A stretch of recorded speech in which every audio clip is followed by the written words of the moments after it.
Lecture 13A. Again, we're taking a tour, if you will, of some significant Renaissance and also pre-Renaissance art. We'll start with two works by the pre-Renaissance painter Giotto. And one of the things that we notice in the works of Giotto, we notice the use of perspective. That prior to the 14th century, artwork generally became one-dimensional, if you will. Again, if you've seen the paintings or works within books that were transcribed by Catholic monks, you would notice it's extremely one-dimensional. Then in essence, God would give us the other dimension, which means there's only two dimensions. No, by creating perspective, by creating depth in a painting, the artists, starting with Giotto, begin to on canvas begin to play with again that perspective by lending almost a three-dimensional component. And certainly the two paintings I'll show you first is they both depict events in the mission of Jesus.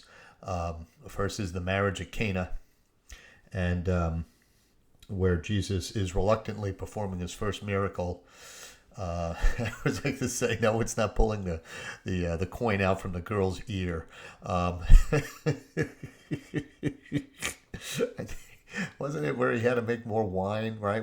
Turn water into wine? Right, absolutely. They do that every Sunday now at Mass. That's, I don't know, doesn't... Anyway, right. But we notice that Jesus is not the center of attention here. He's not in the prominent part of the painting. That would be the bride of this wedding. That's really the occasion here. Jesus is a guest, and he's sitting off to the left. You can see the halo and the cross, behind his head. He almost blends in. All right, and certainly with when we come to the next painting, which is the money changers, where he is harassing the money changers outside the temple in Jerusalem. You can start to see here that Giotto still uses depth. You can see that there is some depth underneath the arches at the temple, and certainly, in this point, from a more historical perspective, Jesus is also now in the center. He becomes, this is an important part of his mission, right? And so let's get to again probably some early Renaissance art, and we start with Jan van Eyck and the wedding portrait of Giovanni Arlefini and Giovanna Cenami. If you're keeping score at home, this is an oil painting on wood, not canvas. Pretty cool. So a couple of things here. Again, we notice in this painting. This painting, by the way, was created in Bruges, right? As we talked about, Bruges being a commercial center in Flanders, modern day northern Belgium, right? It's one of the cities I want to go to, right? Again, if you've seen the film In Bruges, right? It's Colin Farrell, isn't it? Colin Farrell that's in that, right? And Ray Fiennes plays the heavy mafia boss. It's a really good film, good little film, good little film. Yeah, I really enjoyed it, but I just enjoyed, seeing Bruges. Anyway, so he's an Italian merchant. And he and his wife he's in Bruges for business, and they're getting married. Nice place to get married. And again, we talk about, everyone says, well, she's pregnant. That's why they're marrying. No, she's not. She's not pregnant. That's just how they used to wear the dresses. Note the belt almost up underneath her chest. You can see that. And again, it's a very long, train. and certainly, she'd trip over that if she let it drop. So she's holding up the dress. You can see under her left hand, you can see that there's a portion of the dress underneath there. Again, we examine the depth and the perspectives here. We notice in the back of the in the background, we notice there's a mirror, convex mirror that's on the wall. All right, and again, it's deep in the room. It's not a big room, but it's deep in the room, and we're gonna do a little bit more. We're gonna zoom in on some components of the painting. And the artist himself, Jan van Eyck, served as a witness to the wedding. Right, takes place in a private residence rather than a church. And again, we talk about the historical significance of that. Not to say that everybody was ditching the church to get married, but rather, merchants, and gaining wealth, felt as though they had the ability to, put the church in a particular priority, and that it wasn't the number one priority at times. For most, it was. The church was the number one priority, and again, you can see that conveyed in the construction of basilicas and cathedrals and churches, throughout Western Europe. So let's not forget that. That's a lot of the money that will be used to build, say, the Duomo, in Florence. That money is going to come from the Florentine merchant class. All right, so let's keep that in mind. All right, Van Eyck artistically is certainly interested in utilizing light along with creating almost a three-dimensional perspective here, and certainly the detail that we see throughout the painting. Again, we see that Mr. Arnolfini, he looks like he could eat a little bit more, but you know what? I wish I was as skinny as him. I'd have far fewer problems, physically speaking. And again, in the foreground, we see our little dog. Again, dogs usually represent faithfulness, loyalty. Okay. The fruits that if we go back, hang on, let me go back for a second. There should be some fruits on the windowsill here. Some fruits. Again, the idea of fertility and the fall from Eden. Shoes are according to Van Eyck, the sanctity of marriage. We can see the shoes there in the foreground.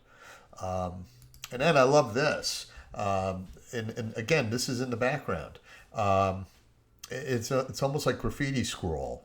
I was just reading in the paper this morning about a graffiti artist in Rome named Gecko, Geco, and he was finally apprehended after over a year by police in Rome. He had been he literally laid graffiti waste, if you will, to everything in Rome short of the Colosseum and St. Peter's. And they finally caught him, Anyway, nobody beats Banksy, and nobody beats the graffiti artists from the New York City subway system in the late 70s. These guys, as a matter of fact, one of those graffiti artists from the late 70s on the New York City subways, he was the son of a famous film director. And in essence, they were just graffiti wars. They were out there competing with other graffiti artists. So yeah, it's pretty cool. Anyway, so here's Jan van Eyck. Jan van Eyck. He signs. It says Jan van Eyck, foot here. I was here, right? In 1434. Like like Kilroy was here. World War II, right? And even the mirror. If we go to the next slide, that convex mirror, we see a few things here. We see around the mirror, we see the stages of the cross. So certainly, again, religion is important. It's in the background, all right? And we can see that, the stages of the cross. And then if we look in the mirror, we can see the reflection. We see a cross made by the window, right? Cross shape made by the window. And we even get a glimpse of Van Eyck, all right, who's between the bride and the groom, right? And Here's another Van Eyck of Cardinal Italian Cardinal Albergati. And again, I think this is one of the paintings that was um, used by David Hockney in talking about what's called the camera obscura, all right, which is basically a box that would be used to capture light, sunlight, and then focus that light on a subject. And that way you can get the details, all right, of that particular subject. And again, when we think about humanism in an art form, again, it's the idea of portraying an individual, whether it's Hellenically speaking, the idea of having the ideal body, or Hellenistically speaking, giving portraying the body in as realistic a sense as possible. And again, we see that here, all right. And again, without that light that's hyper focused on the subject, we wouldn't be able to get the details. And that's something that Hockney talks about, all right. The camera obscura. And then we have again, we you can't get through the Renaissance without talking about Leonardo da Vinci. And again, I like Leonardo because he grew up poor and obscure, so poor in fact that he just took the name of his town, Vinci. I'm Leonardo. Yeah, I'm Chris Rocky Point. I used to be known as Chris Riverhead. And before that, it was Chris Aquabock, and then Chris Levittown before that, right? That just take the name of the town you live in, and yet certainly he becomes the almost the ideal person, what somebody we would literally call a Renaissance person or a Renaissance man. Not only did he have keen interest in art, but certainly in the sciences and engineering. I mean, he developed, designed weapons. He would design aircraft. He did extensive studies on the human body, anatomically. So certainly his interests were ranged far and wide. So there you go. But here we have the bride of Francesco del Giocondo. All right, we just know her as the Mona Lisa. When we visited Paris about 6 years ago now, our last full day in Paris, we went to the Louvre for an afternoon. And again, the Louvre is one of the biggest museums in the world, if not just Western Europe.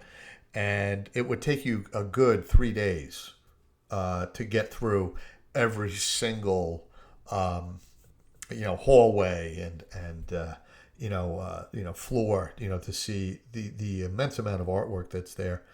And but we did say, okay, we have to go see the Mona Lisa, and it's I would argue it's not that big really. I mean, I'm looking at a frame, 18 by 24. I think it's 18 by 20, maybe smaller than, maybe 16 by 20 frame. And I had my wife take a picture of the crowd that was around this, around by the wall, it was hundreds of people, yeah. Today I would say COVID, but it's really not that big. And I said, just take a picture of the crowd looking at the Mona Lisa, so. But anyway, again, I bring up the Mona Lisa. Again, 1505. We're into the Renaissance at this point. It was painted in Florence, and here we see a technique called that Da Vinci uses quite well, called sfumato. All right, which allows light and shade. That's SFMUATO, sfumato. Like, it sounds like tomato, right? Okay. Sfumato, SFMUATO, sfumato, which allows for light and shade, all right, and allows one for light to blend in and dark to blend with the other, which leaves a lot to the imagination, all right. Note the corners of her mouth and her eyes, all right. Is she smiling, or is she, every time I look at her, it's a completely different thing, all right. The other thing too, and what I love about this painting, and I don't remember the name of the technique, but her eyes, that no matter where you look at her, no matter which side you look at her, the eyes always follow you. As a matter of fact, there's a painting in the U.S. Capitol. It's outside the gallery of visitors gallery on the wall of former U.S. Supreme Court Chief Justice John Marshall. All right, if you studied early U.S. history, you know about Marbury v. Madison. Anyway, I digress. And the artist, and I forget who painted that one, but the artist used the same technique so that no matter where you look at John Marshall, his eyes are always following you. It's like creepy, dude. Raggy. Exactly. So, okay. So again, we saw this painting in Unit 1. This is Raphael's School of Athens, and I don't know if this is my picture. No, I don't think this is my photo that I took. This is in one of the apartments, one of the Pope's apartments, Pope Julius II. He had this rendered for him, and again, it's part of the tour of the Vatican Museum in Rome, and again, we see all of our famous philosophers and mathematicians and scientists and doctors of ancient Greece. And again, it's that celebration, that reconnection, that arch, if you will, that bridge between the classical period and the Renaissance. And again, we also notice too that I don't see a lot of columns here. I see arches, which would be more Roman. All right. But again, I would argue that's the bridge, from the classical period of Greco-Roman philosophy and art and science, engineering, to the Renaissance. Raphael was hired by Pope Julius II. In essence, this was Raphael. This work of Raphael was him warming up in the bullpen, if you will, because Michelangelo was regularly threatening to quit. I think he did quit at one point, painting the Sistine Chapel. He just didn't want to do it. He was, busy sculpting, marble, those marble statues for the Vatican. He was building his Moses, sculpting his Moses, which is that for me that was the biggest disappointment when we got to Rome. I wanted to visit. I think it's St. John Lateran Church in Rome, and that's where Michelangelo's Moses is found, and it's the most realistic sculpture that he ever made. Although again, the Pietà, wow! I mean, it's just amazing in person. You're just in awe. So he's doing all of that work, and Pope Julius says, "No, you're going to go paint a ceiling for me." Like, really? Like, dude, do you know who I am? Do you know who I work for? And so Raphael did this. This kind of kept Raphael sharp in case paint the wall, and then we'll let you paint the ceiling. But Raphael never had to, because as we know, Michelangelo finished it, which we're going to get to in a little bit. So I want to get to this painting. This is another painting by Raphael, and again, this is about 15 years after he painted the School of Athens, and it's called Pope Leo and Two Cardinals. Yeah, he stayed up all night. It's Pope Leo X. You're going to meet Pope Leo X in a documentary with Liam Neeson about Martin Luther. And Pope Leo was a de Medici. Matter of fact, he was, if I can't remember which de Medici he was. Hang on, let me check my notes. He's one of the sons of Lorenzo, that I know. I think Giovanni de Medici. Not that anybody's going to ask you that, but he's de Medici by birth. Pope Alexander VII, who would succeed, who was before Pope Leo X. In the 1490s, he established the line, which we're going to get to when we get to our last lecture. He established the line that denoted in the Western Hemisphere who got what in terms of territory, Spain or Portugal. So he was Alexander VII was a Borgia. So even the Borgias and the de Medicis, they would have their offspring become cardinals and popes as well. And you'll get more dope on Pope Leo X. I'm gonna let the documentary tell you all about the interesting little peccadillos, if you will, and intricacies of Pope Leo's papacy. All right. So anyway, this painting was painted during the time of Martin Luther's rebellion against the Catholic Church for its sale of indulgences. And again, you'll learn more about that. And again, I don't mind letting the cat out of the bag here. The indulgences, as we know, were sold to help finance the completion of St. Peter's Basilica in Rome, and among other things, as you're going to find out. Certainly, Pope Leo X and these cardinals are ill at ease with the situation that Luther has created, the stirring up of and questioning, the church's power when it comes to faith and salvation and the use of these indulgences, and again, it demonstrates to us all of the perspectives that are used. Again, use of perspective in a painting. Again, we can see the depth here. We see the detail. Again, probably using the camera obscura again to put light on the subject. All right, sketching it out first, and then putting the brush to the wood or the canvas and rendering this painting. Again, we saw Michelangelo already. We talked about, we saw David rather. And again, historically, this is David at the moment that he is ready to throw the stone. You can see in his left hand, he's got the slingshot. He's ready to throw the stone. And again, the left hand in Italian, it's sinistra, right? The sinister hand, right? Very, very intriguing. I want you to think about that, right? The left hand. Why the left hand? Why not make him a righty? Why make him a southpaw? I don't. It's good thinking. Okay, and certainly it might lend to either Michelangelo's background. It might lend to the ongoing rivalry between the Borgias and the Medicis. The evilness, if you will, the ruthlessness.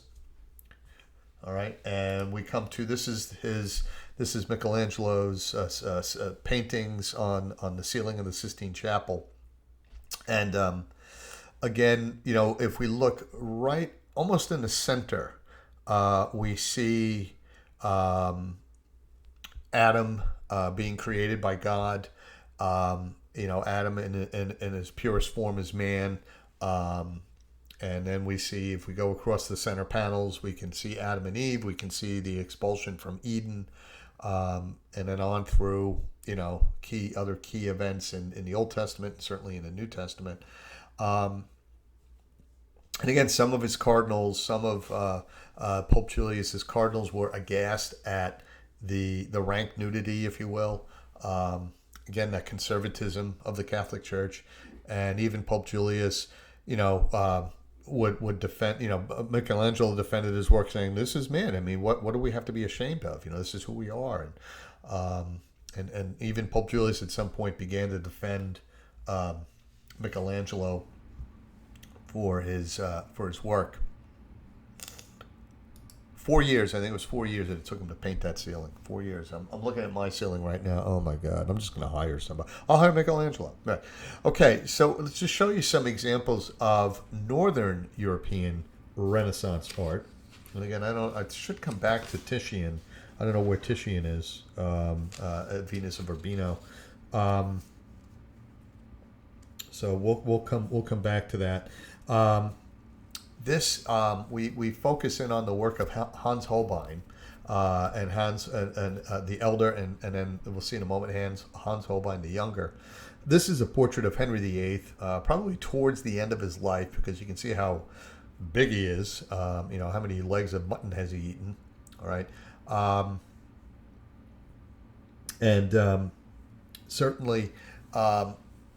We see some depth here. We see the probably the use of camera obscura, especially in the detail in his clothing. That's some pretty detailed stuff. But take a look at what his son put together here. This is a portrait of Sir Thomas More, who we mentioned, right, author of Utopia. More was a devout Catholic, and again, I'll mention More right now. Kind of mention his story. We can save some time on our next lecture when we get to the Reformation. More was made chancellor, if I remember correctly. He was made chancellor, and he's wearing the chain of that office, and so he was basically the chief of staff, if you will, for King Henry VIII, and he refused, as a Catholic, More refused to accept and acknowledge that King Henry VIII had made himself the head of the Church of England. All right, and we know that Henry VIII, and again, we'll see this in our notes in the Reformation, that Henry VIII wanted a divorce from his first wife, Catherine of Aragon, right, who was the sister of Isabella.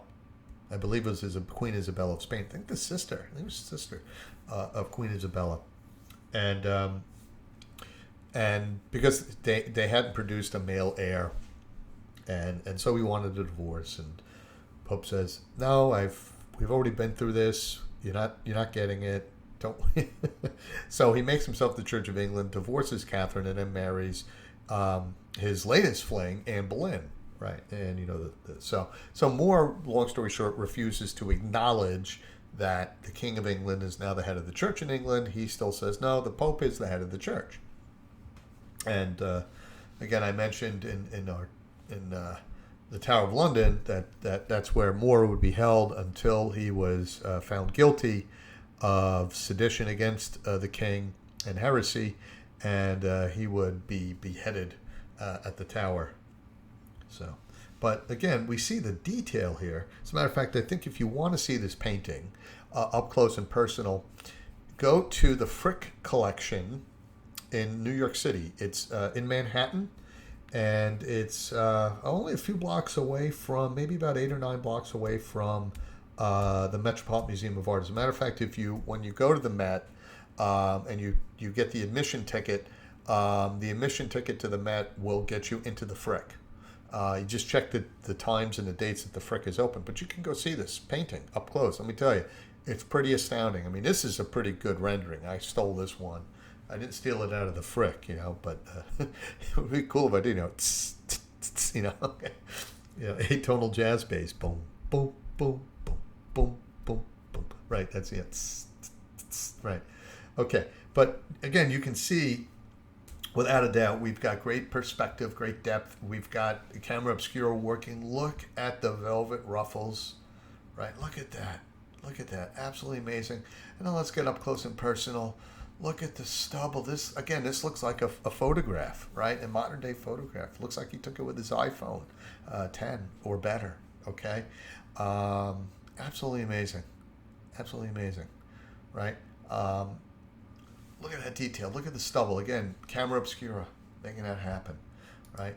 Hans Holbein, the younger, also made this painting called The Ambassadors in 1533. And we have a lot here. Again, this is great history here. The painting was actually rendered on a curved wall, right? So for instance, if you look at the foreground on the bottom, on the floor of the painting, you'll see a skull, all right?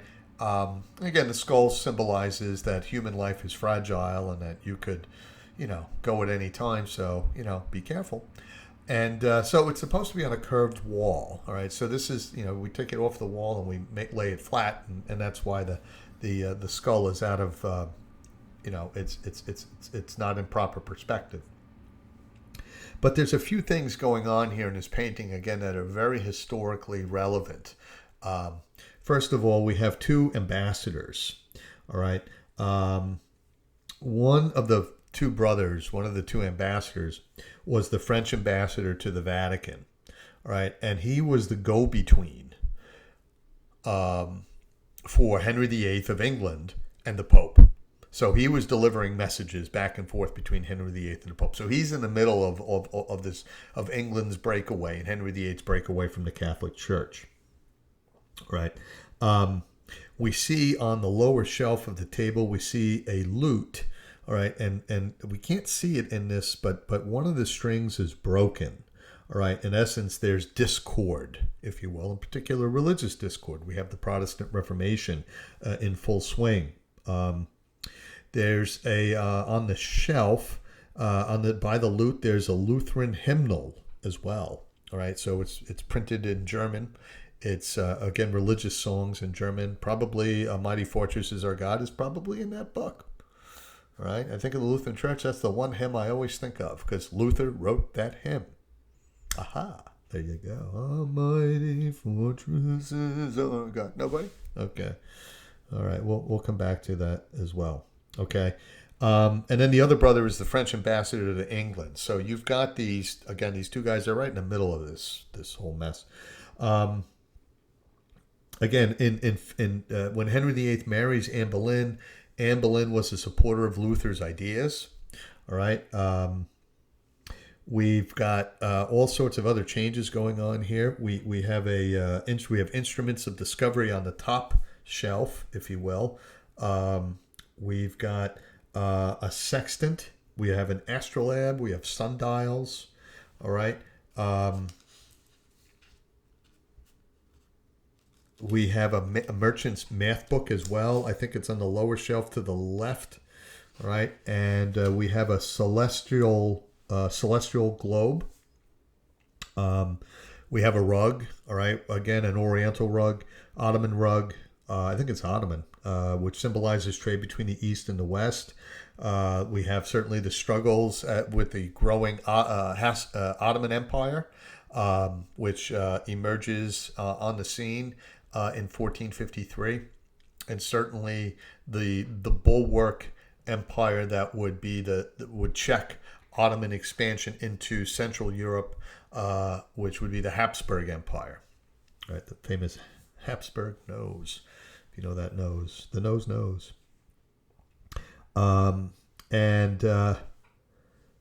So certainly, again, all typifying the age of exploration. Certainly, the Renaissance is demonstrated here. Certainly, the Reformation is demonstrated here as well. It's a great piece of art. Kind of encapsulates everything. Again, okay, so I'm going to come back. So this is the Three Graces by Raphael. I'm going to skip over the Three Graces. Let me get to Venus of Urbino. Let's come back to Titian, another famous Italian Renaissance artist. And certainly, this would create perhaps some controversy if it were seen by a church official. But by the same token, to be nude was a portrayal of truth. You're not hiding anything, right? Certainly beauty, certainly love or friendship is there. We see our dog in the right foreground. Again, loyalty, right? That she is ready to be married. She's due to be married soon. And certainly we see in the background, we see her past, her childhood, preparing for her future as a wife and as a mother. And again, we talk about Florentine merchants or Italian merchants, and again, living their lives, gaining their wealth first, and then getting married, and certainly doing all the other things that they would do.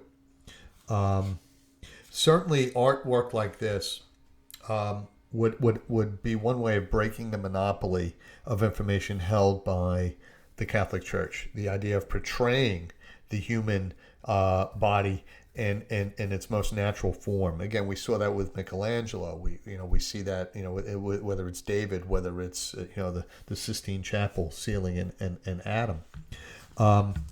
Certainly, it's got some sensuality as well. She's on a couch in repose in an opulent place. Note the tapestries on the wall in the background. Right. This is not a working man's house. This is the house of a wealthy noble or merchant. The new nobility, the new money. We see that the painting is also cut in half by that lush green curtain. Again, past to future. All right. And certainly we see in her right hand she's holding some myrtle. Myrtle, which denotes constancy, the idea that she would be faithful. All right. And again, as we mentioned, this realist painting is really a primer, for the pleasure of marital love, right? Again, at a time when young Italian merchants were out gaining wealth and frequenting houses of prostitution. So, and then again, one last Raphael, just to throw it at you as we come to our last slide. The Baldassare Castiglione, and again, these artists would be hired, by wealthy merchants and bankers to create portraits of their subjects. And again, another way to denote wealth. I am on the wall, right? Not somebody else. All right, and again, there is Hockney's famous wall, demonstrating changes in art throughout the centuries, in particular here from pre-Renaissance through the Renaissance as well. So again, when we think about Renaissance art, for me as an historian, certainly I like to look at what changes occur in the expression of art. The idea of utilizing perspective and depth, the idea of creating the ability of these artists to create and recreate the detail that we would see in reality on a canvas or on a wood board or in a sculpture, marble sculpture. It demonstrates not only this rebirth in humanism and this rebirth in love for classical art and literature and thinking, but also is a challenge again to the status quo that the church in Rome has created. But by the same token, we also know that the church in Rome also embraced and engaged in this humanistic art, as evidenced by St. Peter's Basilica. Okay, next lecture, the Reformation. We'll see you later.